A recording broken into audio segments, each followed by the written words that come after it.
بسم اللہ الرحمن الرحیم۔ سامعین محترم، سورہ طٰ کی اب آیت نمبر 23 سے ترجمہ اور تفسیر شروع کیا جا رہا ہے۔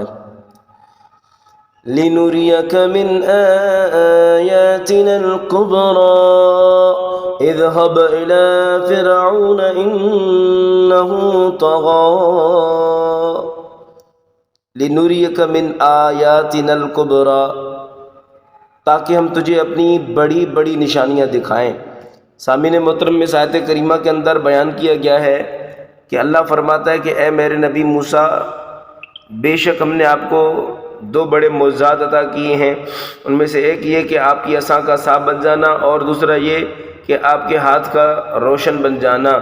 یہ ہم نے آپ کو معجزات عطا کی ہیں۔ اس کے علاوہ بھی اور بڑی بڑی نشانیاں ہم تمہیں دکھائیں گے، یعنی زمین آسمان کے عجائبات دکھائیں گے اور ان سے باخبر کریں گے۔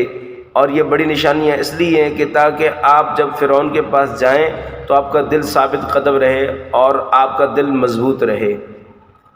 اذهب الى فرعون انه طغى، اے موسیٰ فرعون کے پاس جاؤ، بے شک وہ سرکش ہو گیا ہے۔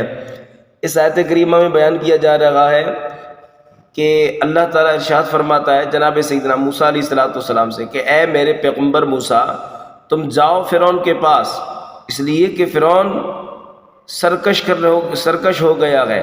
فرعون کفر میں حد سے بڑھ گیا ہے، اور وہ کفر اس کا کیا تھا کہ وہ ظالم خدائی کا دعویٰ کیا کرتا تھا۔ اب جناب سیدنا موسیٰ علیہ السلام آپ اللہ کے پیغمبر تھے، آپ تو سب کے لیے واعظ و نصیحت کرنے والے تھے، اور آپ تو سب کے لیے آئے ہوئے ہیں، لیکن یہاں فرعون کا خاص ذکر ہو رہا ہے کہ فرعون کے پاس جاؤ۔